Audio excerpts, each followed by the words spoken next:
but we're going to get all the background information done so that you kind of understand the materials needed for the lab. So mixtures and solutions, we're going to take some pretty basic understanding of what that is and then talk about in chemistry how we actually separate out these mixtures and solutions.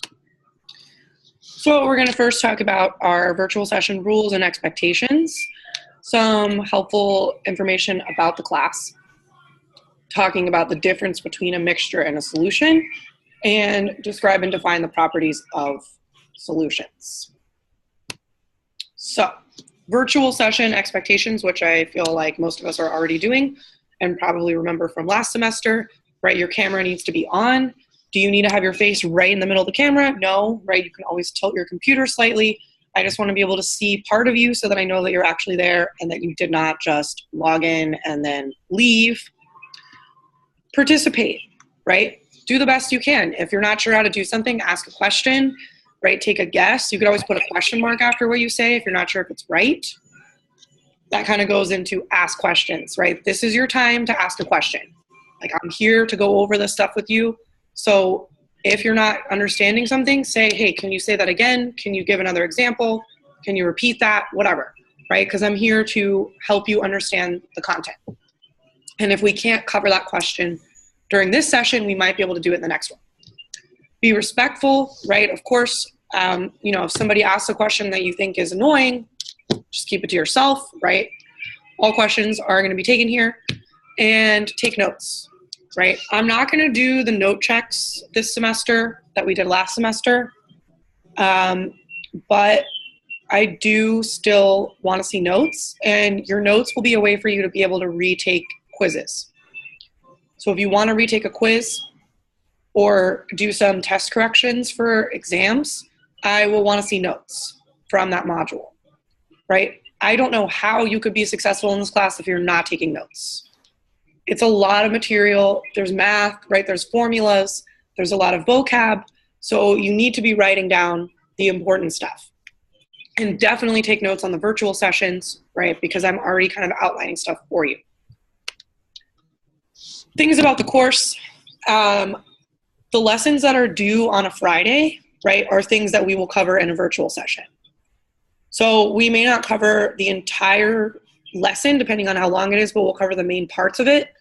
That way it can kind of help you get through some of the material a little quicker, right? We're kind of killing two birds with one stone sort of situation. We will do all of our DBAs during virtual sessions as well. So when a DBA is coming up, whenever the closest virtual session is to that, that's when we will cover that material. If you can't be in the virtual session for the DBA, right, then obviously email me and we can talk about doing it.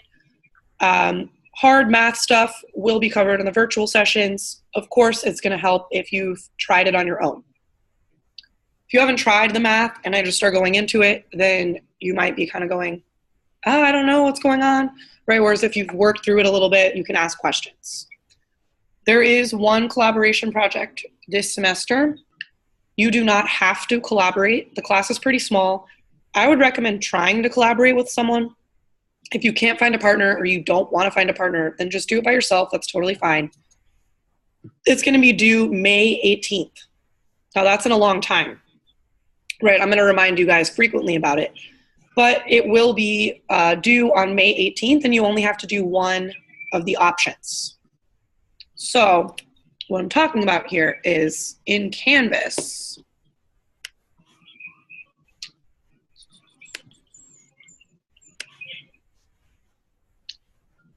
if you go to the course in Canvas and you go to modules, you will see that all of the collaboration projects, right, like for the first one that's going to be coming up in this module, phase and solution collaboration component with gas calculations. Wait, where did that go? There we go. It says due May 18th, right? Second module, the option, also is due May 18th. There even is one in this module. Regardless, you guys get the point here, right? They're all due May 18th. You're going to turn one in, and the other ones you're going to submit, I'm not doing this one, I'm not doing this one, I'm not doing this one, and turn in the one that you are doing. Okay? we'll go over that again when we get closer to May, right? But just giving you a heads up that that is going to be happening eventually. Okay, any questions about the general stuff in the course or anything that I've said so far?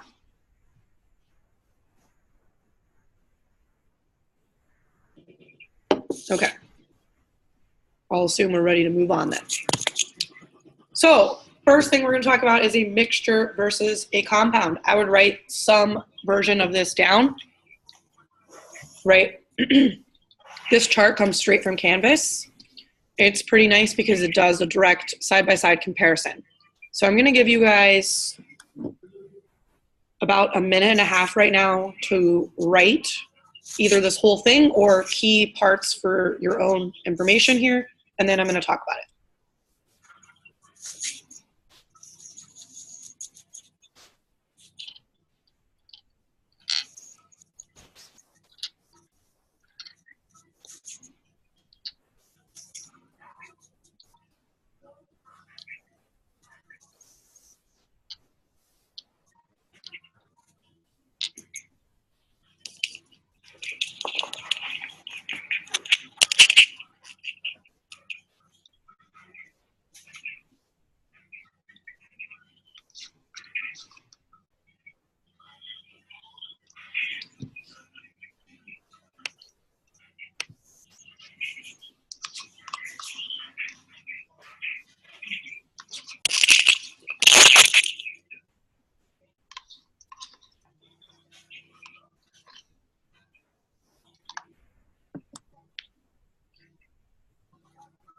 All right. So if you're still writing, that's fine. Keep writing. I'm going to start speaking about this, though. So the main differences between a mixture and a compound, the ones that I would highlight here as being the most important, is that compounds have different properties than the elements that they contain, right? So they are a new thing. Mixtures, on the other hand, each part of the mixture retains its own chemical and physical properties, right? Mixtures can easily be separated. Compounds can be separated, but it's a lot harder, right? It's going to involve chemical reactions. It's going to involve energy to split them, etc. Of course, compounds are bonded together. Mixtures are not, right? And examples of compounds would be things like water, carbon dioxide, sodium chloride, magnesium chloride, right? Basically, any compound that we saw last semester is a compound. Mixtures are going to be things like air, right? Does anybody know what is in air? Let's see if we can get some people listing in the chat. Like, what makes up air? Oxygen, very important one.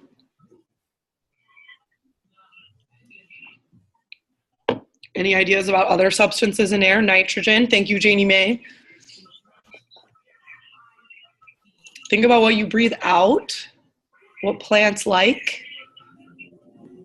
Carbon dioxide, yeah, right? Also water vapor, right? There's a ton of stuff in the air, right? So of course, we could separate those things if we wanted, or we would just put them together and call them air. Rocks, right? Ores, minerals, like mineral compositions in some cases can be mixtures. Salt water, right? Salt water can be separated, right? So it's not a compound, it's a mixture. Okay. So again, main differences is that the mixtures can be separated and they have their original properties. Compounds are a new molecule and they cannot be separated by physical means, right? They can by chemical means. In other words, chemical reactions. So compared to the stuff we were doing last semester, this is probably like, duh, but it's gonna get harder.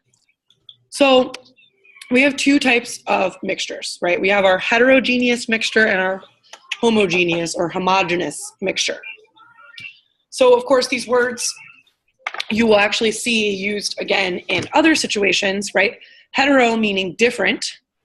So in biology, you might remember the word heterozygous, right? Meaning two different alleles in genetics, right? You might even have heard heterosexual, right? Someone who likes someone of a different sex. right? It means different. So that prefix hetero is something that you see used in a bunch of different words. In this case, we're talking about a mixture, so heterogeneous means that the mixture is not evenly distributed.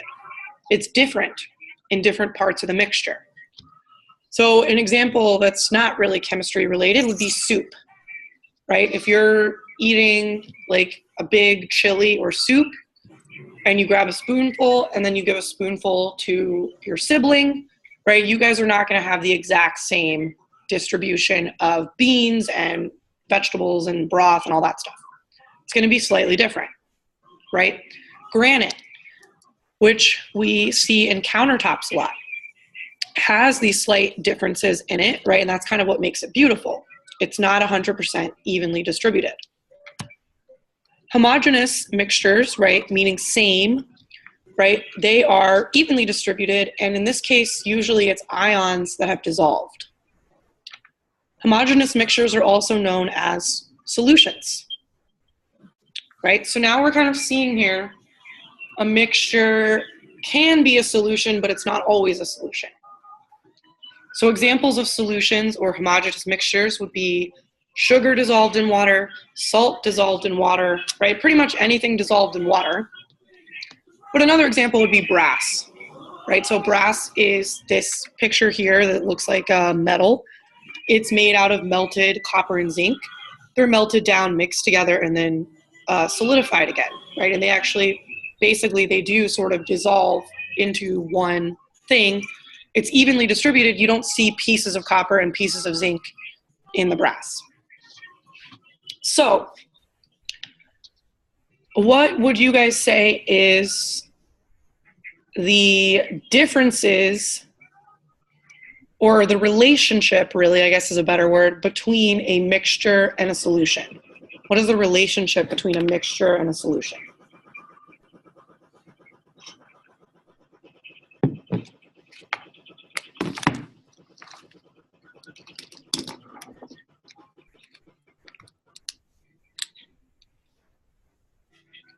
Good, Jamie. A solution is a type of mixture, for sure, right? But are all mixtures solutions? No, right? A solution, we're gonna see an even distribution. In a mixture, we might see an even distribution or we might not, right? So mixture is kind of like the big category and solution is a version of it.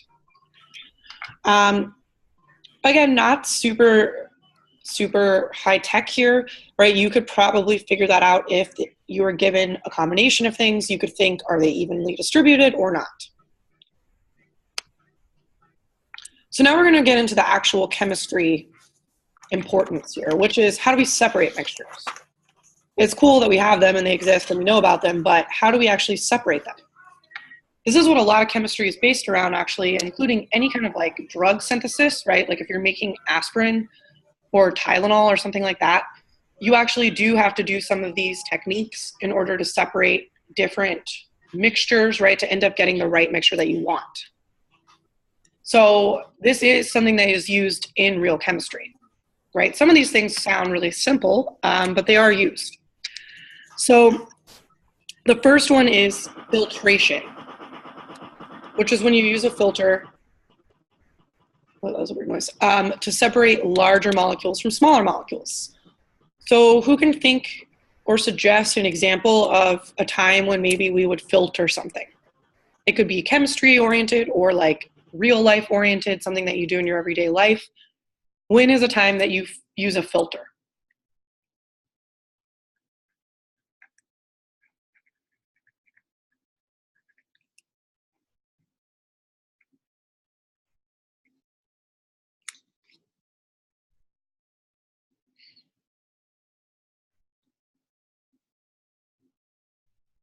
This could also be used to separate solids and liquids from each other.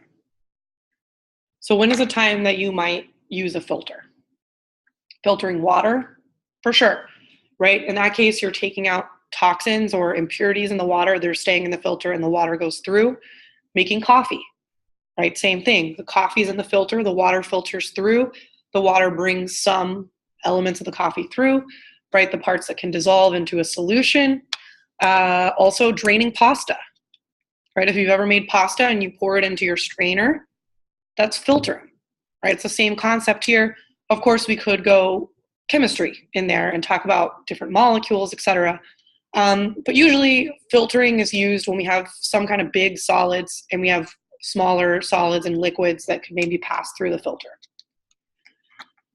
Evaporation. This is literally evaporation of water, right? And this is a technique. So let's say that you want salt by itself.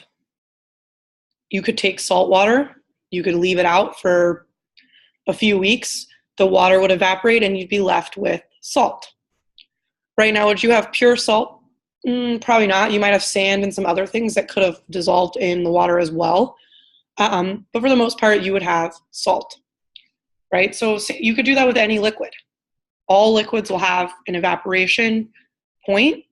You might have to heat them for that to happen, right? But you can evaporate alcohol out of things, which you do a lot in cooking when you're making like a sauce. Sometimes you put wine in the sauce, but the alcohol actually gets cooked off, right? It evaporates out, and you're left with different flavors based on that, right? So evaporation is used mostly with water, but can be technically with any liquid because all liquids can evaporate.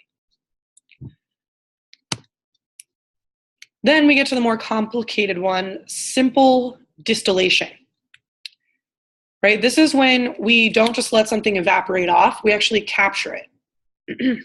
So in this case, here we have salt water inside this flask here, and we're boiling it, right? We're putting it with a flame.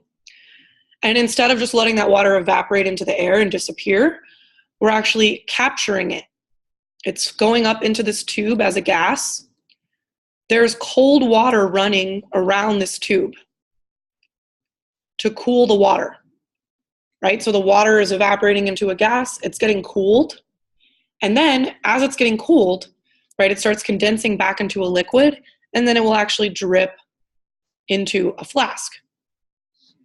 So you would then have pure water. The salt wouldn't evaporate, right? Because for a salt to become a gas, it needs an incredibly high temperature. So this is where using properties of mixtures and solutions can actually help you, right? Because if you know, for example, that two things have a very different boiling point or melting point, you can use that to actually design a way to separate them, which is what chemists do.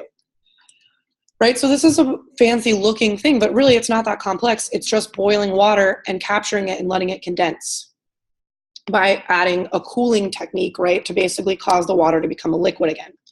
Eventually, if you kept doing this, you would be left with just salt in the flask, right? So that would be a way that you could separate salt water. Now, this is a possibility of how we could use salt water to create drinking water. Right, but of course we also have to filter the water first, right, and get other things out of it. So it ends up being a pretty time-consuming and expensive process, which is why we don't usually do that. Chromatography, another way. Type a 1 in the chat if you have ever done chromatography or seen chromatography.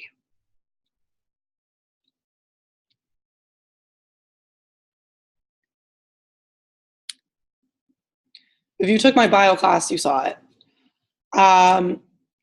This is also a really common like elementary school art project, right? Which is kind of what we're looking at here, where you can use chromatography paper or filter paper to separate things. So this is based on polarity, right? What does polarity mean? What is that?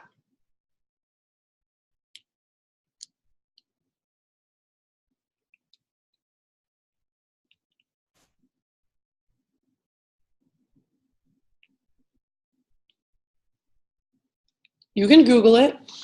All right, let's see if we can get somebody talking other than Janie, May, and Abby, even though I know you guys are going to know what polarity is probably. But what is polarity?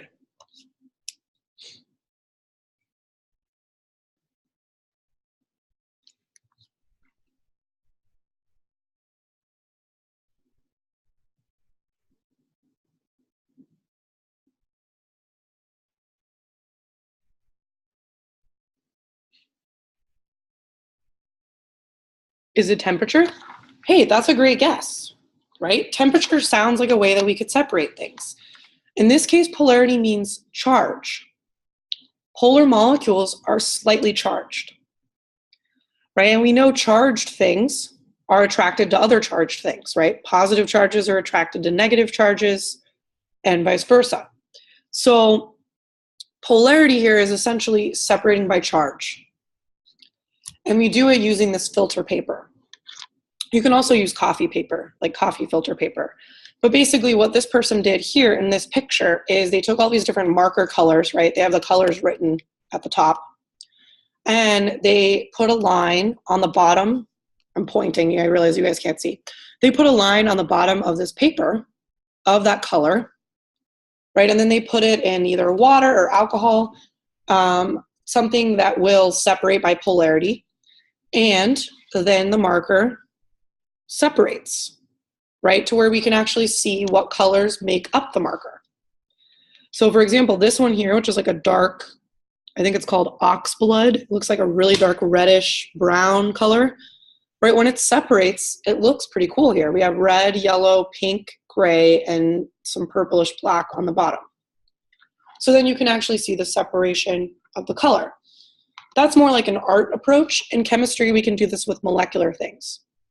So with amino acids, with plant pigments, right, you can actually take some solutions and do this, right, and actually separate them out. And the colors might mean something specific based on what you're doing.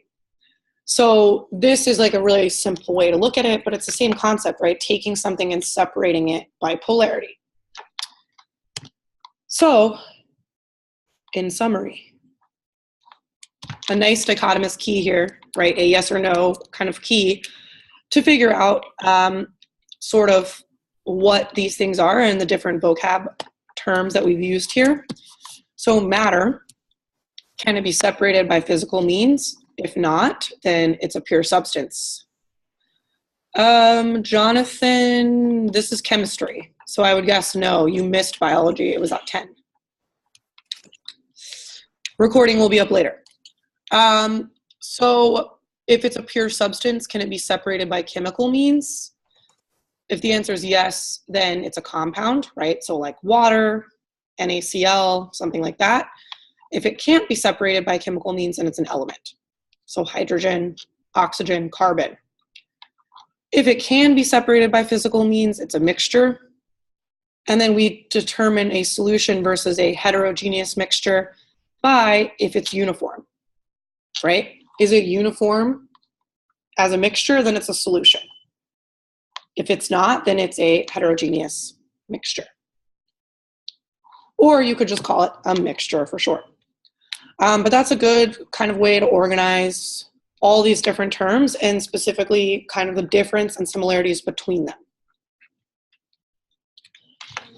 Okay, so what you guys are going to do is we're going to do this little check for understanding here, where we're going to talk about how we could separate a mixture here.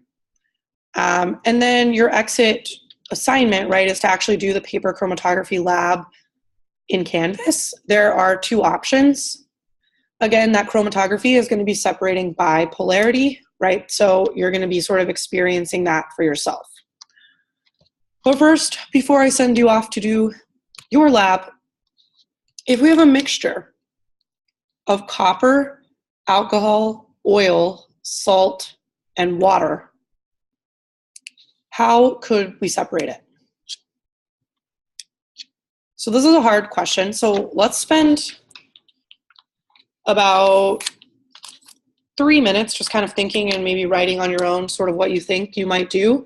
Think about the techniques that we can use here: filtration, evaporation, distillation, where you're actually capturing a liquid, and the chromatography, right? I'll tell you right now, chromatography probably won't be used here, but the others will, right? So think about how we could separate those things. Copper, you might even think of another way that you could get the copper out based on its properties. So copper is a metal, right? It's like pennies, the things that make up a penny.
Give me a 1.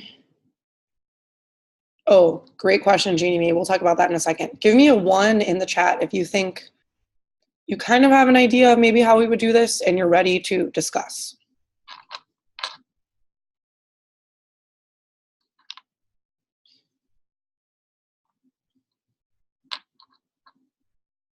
Okay, good. So the code word, I will tell you after we talk about this. So what did you guys think? What would you do first?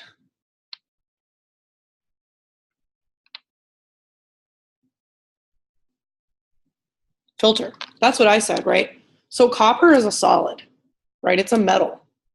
It's not really magnetic. If it was magnetic, you could actually use a magnet to get the copper out. In this case, the solids, right, are going to be the copper only. Salt, I know, is a solid, but that salt is going to dissolve in the water.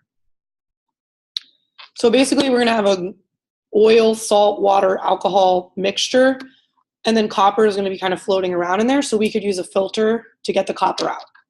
Okay, so copper's out first. Then what are we going to do to separate the alcohol, oil, salt, and water?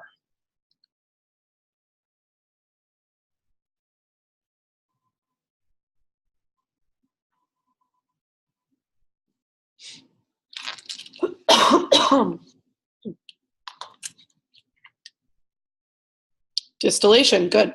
Exactly. Right? All three of those liquids, right, oil, alcohol, and water, are going to have different boiling points.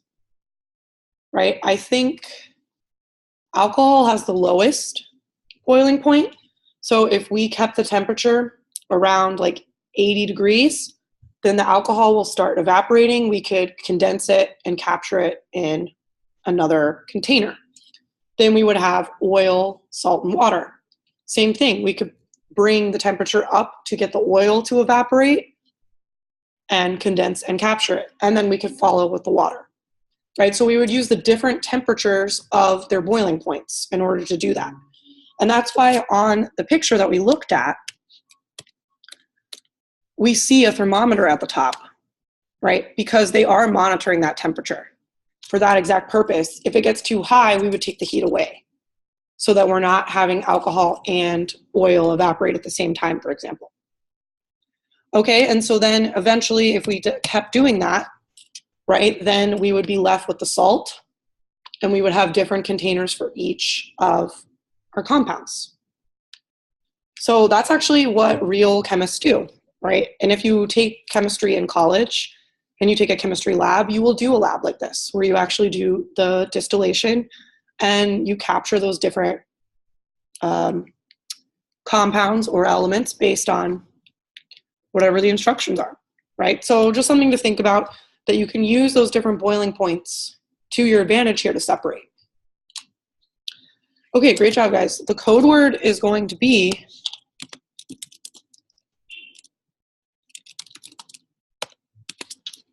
that, which I just typed in the chat. So make sure you take a glance at it in the chat.